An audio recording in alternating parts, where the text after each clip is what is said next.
Hi everyone, स्वागत है आपका एक नए वीडियो में मानव में श्वसन के साथ। जो हमारा जैव प्रकरण का जो चैप्टर चल रहा था, जैव प्रकरण में पहला टॉपिक था न्यूट्रिशन अर्थात पोषण के बारे में हमने बात कर लिया था। और आज जो हमारा टॉपिक है रिस्पायरेशन के बारे में हम लोग बात करेंगे कि निःश्वसन और निःश्वसन और निःश्वसन में क्या अंतर होता है।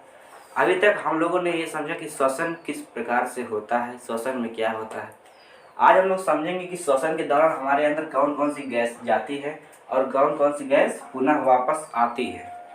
हम लोग सांस छोड़ते हैं और सांस लेते हैं, ये प्रक्रिया श्वासोच्छ्वास कहलाती है। जो सांस लेने और सांस छोड़ने की प्रक्रिया होती है उसे हम लोग श्वसन कहते हैं।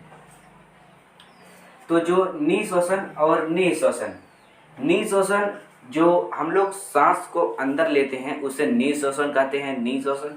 और सांस बाहर छोड़ने की प्रक्रिया निःश्वसन कहलाती है। यह जो गैस होते हैं वो बाहर छोड़ने की प्रक्रिया, सांस छोड़ने की प्रक्रिया, और ये जो होती है सांस अंदर लेने की प्रक्रिया, सांस अंदर लेने की प्रक्रिया।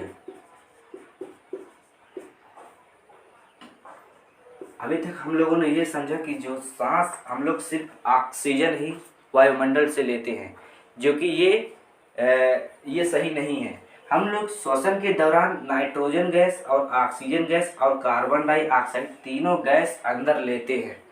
जो नाइट्रोजन की मात्रा होती है 78% और जो ऑक्सीजन की मात्रा होती है 21% और जो CO2 की मात्रा होती है 0.03% हम लोग सांस को अंदर लेते हैं। ये गैसें श्वसन के दौरान हमारे शरीर के अंदर जाती हैं।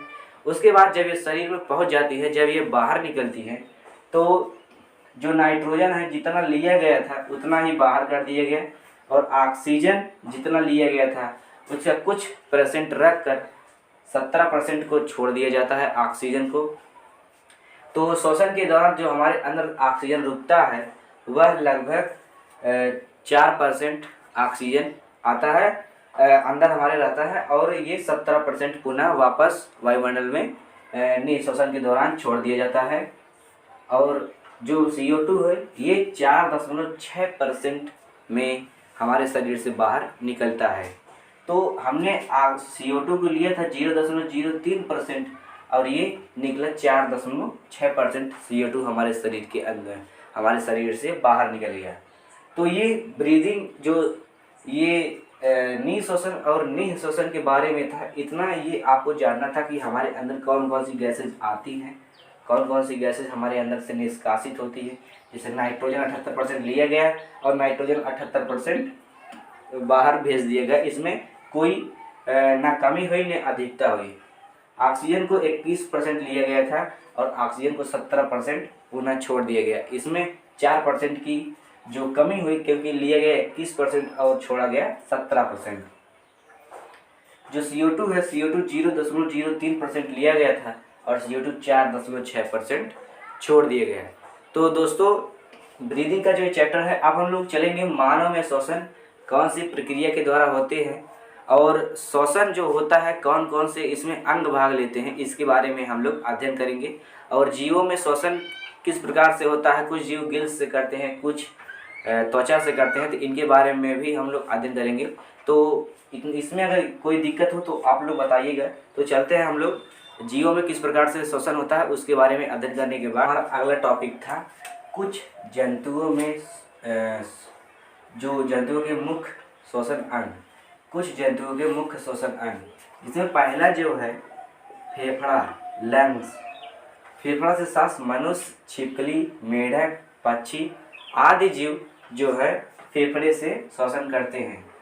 इसी कड़ी में जो दूसरा हमारा है त्वचा, स्किन, इसे मेढक एवं केचुआ, आपने केचुए को देखा होगा, उसके जो ऊपरी परत होते हैं, जिसे ऊपरी परत जो होते हैं उससे वे श्वसन करते हैं।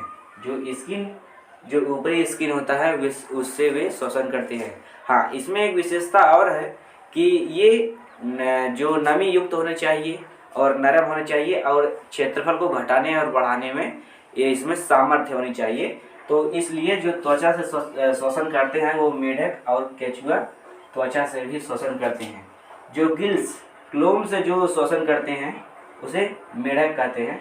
मेढक गिल्स क्लोम, और आप देख सकते हैं मेढक यहाँ पर लंग्स से भी करता है और गिल्स से भी करता है, और यहाँ बक्कल कैविटी अर्थात मुख गुहिका से भी मेढक श्वसन करता है। जो तीसरा इसका था क्लोम वाला, इसमें मेढक रखा गया, और जो श्वास नली है ट्रैकिया, जो श्वास नली है इसमें कीट इंसेक्ट जो आते हैं वो श्वास उनके अंदर श्वसन लेने के लिए श्वास नली पाया जाता है। तो जो पांचवा है सामान्य शरीर सतह जनरल बॉडी सरफेस, इसमें अमीबा और स्पंज है, ये सामान्य शरीर सतह से अपना श्वसन करते हैं। इसके आगे जो है छठवां पुष्ट फेफड़े बुक लंग। बुक लंग में मकड़ी एवं बिच्छू आते हैं जो बुक लंग के द्वारा श्वसन करते हैं। और जो इसका सातवां है मुख गुहिका बक्कल कैविटी, इसमें मेढक को रखा गया है। मेढक 3 तरह से श्वास लेता है, जब वह टेडपोल रहता है, जब एडल्ट होता है, और जब वो अपने लास्ट स्टेप पे होता है, वो 3 तरह से श्वसन करता है जिसमें यह दर्शाया गया है। तो दोस्तों ये जो आपका रिस्पायरेशन का चैप्टर था यहीं तक इस जो बेस था। अब इसके आगे मानव में श्वसन पढ़ने के बाद ये चैप्टर समाप्त हो जाएगा आपका, और आप लोग जो इम्पॉर्टेंट हेडिंग है वही हम बता रहे हैं आपको, क्योंकि सभी हेडिंग को पढ़ा पाना संभव नहीं होगा क्योंकि समय कम है।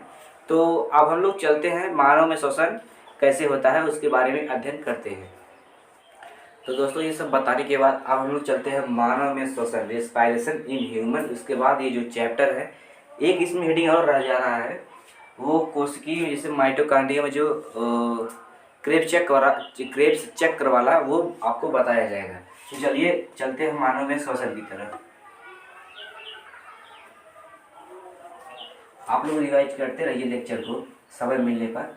एक बार लेक्चर देखने के बाद 2x पर करके स्पीड बढ़ाकर आप लोग देख लीजिएगा, आपको समझ में आ जाएगा। जो मानव में श्वसन है इससे भी जो क्वेश्चन है एग्जाम में पूछे जाते हैं, तो आप लोग इनमें यदि कमांड किए रहेंगे तो आपको जो बायोलॉजी में 20 नंबर मिलता है एग्ज़ाम में, तो उसमें आप लोग का नंबर जो है यदि आप लोग लिखे रहेंगे तो उसमें आपको जो नंबर है आपको अच्छा प्राप्त होगा। तो चलते हैं मानव में श्वसन। मानव में श्वसन अगर हम बात करें मानव की, तो मानव में श्वसन के लिए उनमें एक विशेष अंग पाए जाते हैं श्वसन करने के लिए। एक विशेष अंग नहीं पाए जाते, मानव में श्वसन के लिए अंग पाए जाते हैं जो श्वसन की क्रिया में भाग लेते हैं। तो पहले हम लोग बात करते हैं श्वसन अंग। श्वसन अंग, जो श्वसन अंग है, पहले मानव जो सांस लेता है, हम बनाते हैं एक बार उसके बाद आपको समझाएंगे। ये नासा छिद्र और नासा कपाट से सांस लिए हुए आता है मानव। उसके बाद ये 2 भागों में बट जाता है, 2 भागों में बट जाता है। उसके बाद ये इससे भी कुछ जो ब्रोंकियोलस है, ये ब्रोंकियोलस है, और इसमें कुछ एल्वियोली लगे हैं, कुपिका, जिसे कुपिका कहते हैं। और ये आपका मानव में श्वसन का कुछ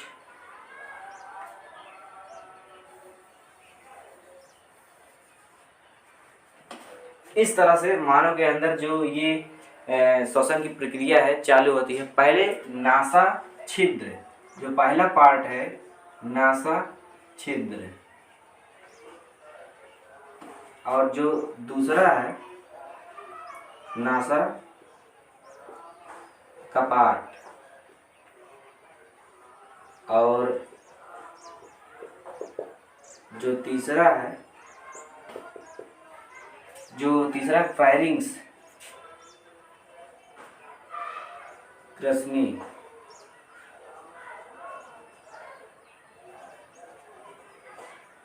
फायरिंग्स स्पेलिंग आप लोग देख लीजिएगा सही है नहीं। और जो चौथा है कंठ द्वार, कंठ द्वार, कंठ है सॉरी। उसके बाद देखिए पहले जो श्वसन की प्रक्रिया होती है नासा छिद्र, फिर नासा कपाट, उसके बाद ग्रसनी में आती है जो फायरिंग्स होता है, उसके बाद कंठ द्वार। इसमें यदि आपको दर्शाया जाए तो उसका जो डायग्राम है वो आपके पीडीएफ, जो उसका पीडीएफ है आपको व्हाट्सएप ग्रुप और टेलीग्राम चैनल पर दे दिया जाएगा, जिसका लिंक वीडियो के नीचे डिस्क्रिप्शन बॉक्स में दिया गया है। और उससे आप लोग लिंक से ज्वाइन हो सकते हैं ग्रुप में और टेलीग्राम चैनल पर। तो कंठ द्वार के बाद जो पांचवा है यह श्वास नली या श्वसन नली आप कह सकते हैं, श्वसन नली। उसके बाद जो छठा है श्वसन नली को आप लोग ट्रैकिया भी कह सकते हैं, ट्रैकिया। उसके बाद जो श्वसन की प्रक्रिया ब्रोंकाई, ब्रोंकाई, इसका जो अंग्रेजी में नाम है ब्रोंकाई, जिसे शाखा भी कह सकते हैं। उसके बाद जो सातवां है, जो सातवां है वो है ब्रोंकियोलिस या उप शाखा, इसे ब्रोंकियोलिस भी कहते हैं।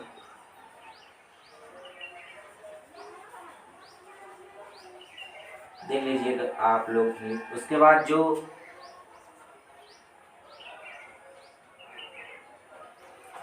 पहला, दूसरा, तीसरा, चौथा, पांचवा, छठवां, सातवां, जो आपका आठवां है वह है वायु कोष्ठ,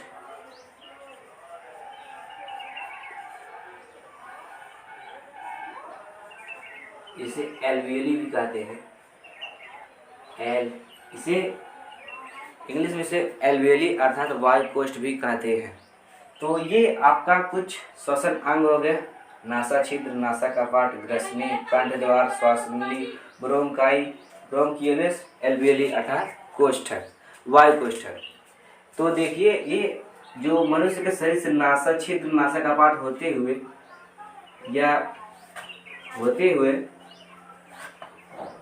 जो इसे देखिए नासा छिद्र, नासा कपाट, उसके बाद ग्रसनी, यहाँ पे जो है ग्रसनी, कंठ द्वार यहीं से जुड़ा होता है। जो स्वर जो निकलता है उसको कंठ द्वार से ही स्वर निकलता है। उसके बाद अगला पार्ट है ये श्वसन नली हो गया, श्वसन नली। उसके बाद जो ब्रोंकाई है, जो ये शाखा में डिवाइड हो गया, दो शाखा में, इसे कहते हैं ब्रोंकाई, ब्रोंकाई कहते हैं। उसके बाद जो ये उपशाखित है, ये उपशाखा ही आपका ब्रोंकियोलिस है जो यहाँ पे है। और ये जो छोटे छोटे लगे हैं इसे कहते हैं एल्वियोली, वायुकोष्ठक, इसे एल्वियोली कहते हैं। तो ये आपका श्वसन अंग हो गया। तो पहले हम लोग इसी प्रकार से हेडिंग को जो पढ़ते समझते चलेंगे, जिससे हमारा चैप्टर जो है आसानी से समाप्त हो जाएगा। तो जो इसका पहला हेडिंग है नासा छिद्र, उसको हम लोग शुरू करते हैं और एक एक के बारे में समझते हुए इस चैप्टर को समाप्त करेंगे। तो बाकी सभी हेडिंग आप लोग याद कर लीजिए, इसे इरेज करते हैं। जो अगला है नासा